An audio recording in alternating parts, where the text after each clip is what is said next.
디모데후서 1장 1절에서 6절 말씀입니다. 내 아들아, 그러므로 너는 그리스도 예수 안에 있는 은혜 가운데 강하고 또 내가 많은 증인 앞에서 내게 들은 바를 충성된 사람들에게 부탁하라. 그들이 또 다른 사람들을 가르칠 수 있으리라.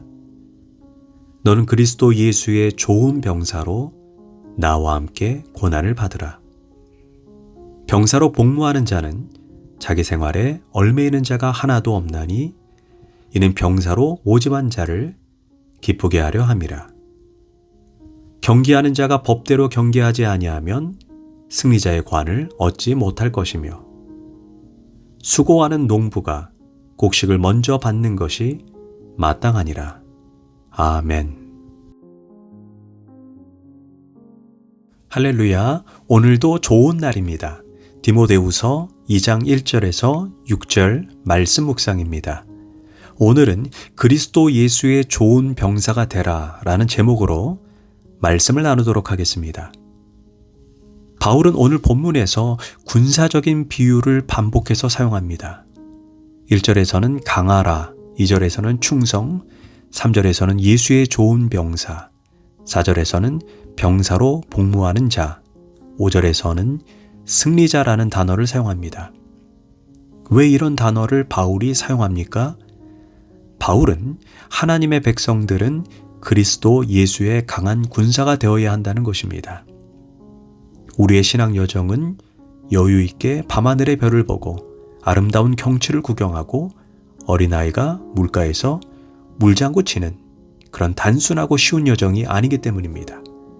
성경은 말합니다. 근신하라, 깨어라, 너희 대적 마귀가 우는 사자처럼 삼킬 자를 찾고 있다. 우리가 한순간에 긴장을 풀고 있다가 사단의 먹이가 되고 우리의 영혼이 도둑질 당할 수 있기 때문입니다.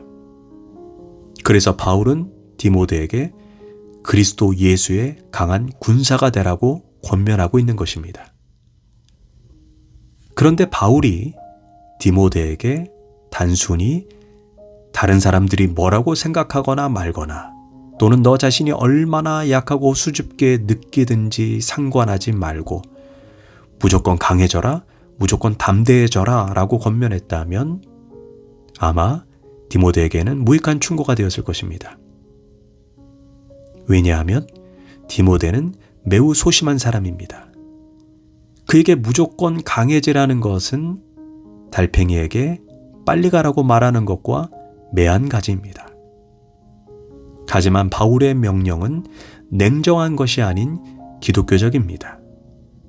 즉 그리스도 예수 안에 있는 은혜로만 강해지라고 권면하고 있습니다. 여기에서 강하다가 원어적 의미로 이는 권능을 부여받다 또는 능력을 부여받다라는 의미로 하나님으로부터 강한 권능을 받으라는 의미입니다.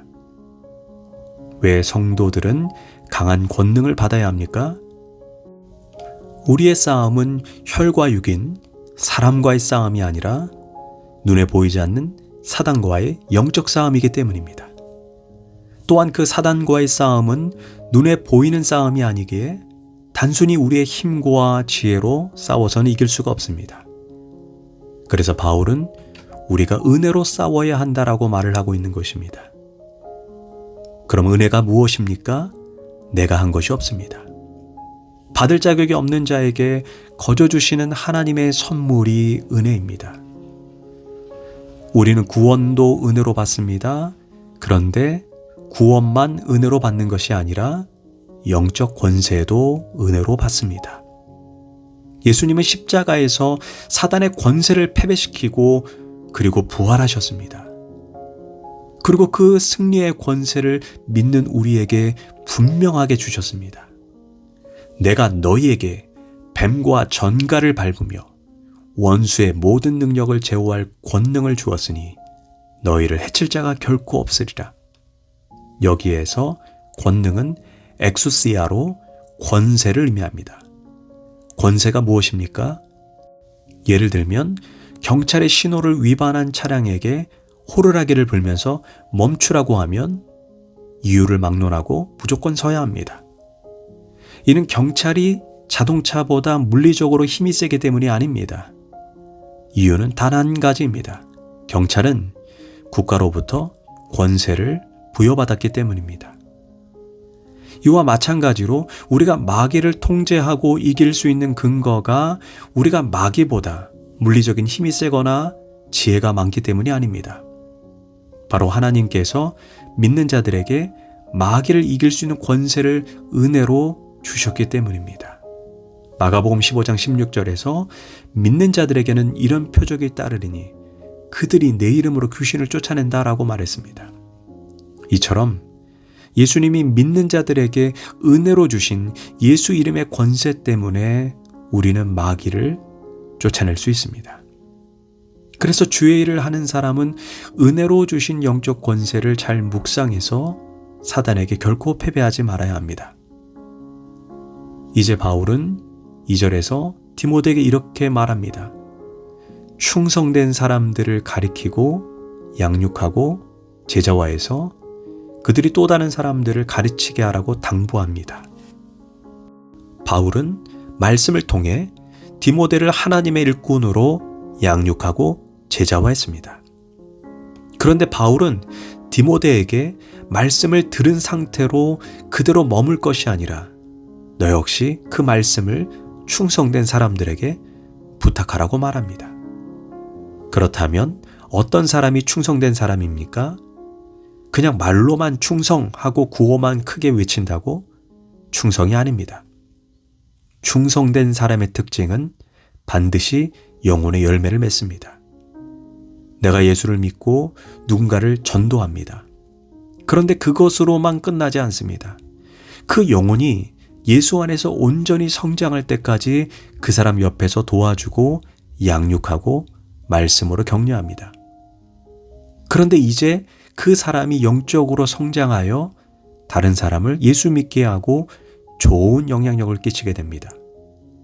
이처럼 영혼의 열매, 영적인 자녀를 만드는 사람이 충성된 사람입니다. 이 순간 나는 하나님 앞에 단 한 번이라도 충성된 사람이었는지 정직하게 물어봐야 합니다. 바울은 이제 계속적으로 그리스도 예수의 강한 군사의 세 가지 특징을 비유로 설명합니다. 첫 번째 비유가 좋은 병사입니다. 3절과 4절입니다. 너는 그리스도 예수의 좋은 병사로 고난을 받으라. 병사로 복무하는 자는 자기 생활에 얽매이는 자가 없나니 이는 병사로 모집한 자를 기쁘게 하려 함이라. 여기에서 바울은 그리스도인을 군사라고 말합니다. 우리는 세상이라는 전쟁터에서 죄와 더불어 싸우고 불의와 불법과 더불어 싸우며 때로는 나의 정욕과도 싸웁니다. 전쟁은 중간 타협선이 없습니다. 이기면 살고 지면 죽는 것입니다. 무엇보다 우리는 그리스도를 대장으로 한 군사요, 또 그리스도를 위하여 싸우는 군사, 그리스도를 기쁘게 하는 군사입니다. 대장되신 예수님께서 십자가에서 고난을 당하셨다면 쫄병인 우리 역시 복음 때문에 고난을 받는 것은 마땅한 일입니다. 또한 병사는 자기 생활에 얽매이는 자가 없다고 말합니다. 병사는 나라를 지키기 위해 뽑힌 사람들입니다. 그들은 사생활이나 개인의 가정보다 국가의 명령과 안보를 우선시해야 합니다. 이와 마찬가지로 우리 역시 자기 생활보다 우리를 군사로 부르신 하나님과 그분의 나라를 우선시해야 하고 그분을 기쁘게 하는 삶을 살아야 할 것입니다. 둘째로 운동선수입니다.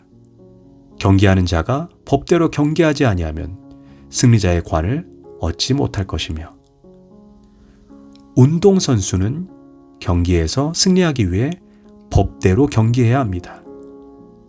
그 규칙은 바로 하나님의 말씀이요, 성경을 통해 주어진 하나님의 명령입니다. 우리는 말씀이 가라고 하면 가고 말씀이 서라 하면 서야 합니다. 아무리 지금 당장 내게 이익이 된다 해도 성경이 아니라면 서야 합니다. 반대로 지금 당장 손해가 된다고 해도 말씀이 가라고 하면 가야 합니다. 말씀대로 사는 사람들은 절대로 불법과 편법, 반칙을 저지르지 않습니다. 금메달을 땄지만 약물을 복용하면 박탈당합니다. 항시 결과보다 중요한 것이 그리스도인들에게는 과정입니다. 하나님의 사람들은 결과보다 과정을 중시합니다. 또한 결과는 내 영역이 아니라는 것을 압니다. 그래서 규칙을 지키면서 최선을 다하고 나머지는 하나님께 맡깁니다. 세 번째로 좋은 농부입니다. 좋은 곡식을 얻는 자는 아무나 얻는 것이 아닙니다. 먼저 농사철뿐 아니라 농한기에 좋은 씨앗을 고르는 수고를 해야 합니다. 후에 땅을 경작하고 씨를 뿌리고 때에 맞게 비료를 주고 농약을 뿌려야 합니다. 이처럼 성실하게 농사일을 감당할 때 추수철에는 가장 좋은 곡식을 먼저 거두는 영광을 차지합니다. 이처럼 그리스도 예수의 강한 군사는 농부처럼 성실하게 복음의 씨앗을 뿌려야 합니다. 또한 열매를 맺기 위해 최선의 노력을 해야 합니다. 이처럼 주 안에서 영적인 열매를 맺으려는 신앙인들도 무수한 눈물과 땀, 수고와 인내를 해야 할 것입니다. 설령 지금 당장 열매를 맺지 못한다 해도 반드시 열매를 거두는 날이 올 것입니다. 기도하겠습니다. 하나님, 예수 그리스도의 좋은 군사가 되어 하나님께 인정받고 사람에게도 인정받는 자가 되게 하소서. 우리에게 은혜로 주신 영적 권세가 무엇인지 우리가 늘 기억하고 묵상하는 신앙인이 되게 하소서. 예수님의 이름으로 기도합니다. 아멘.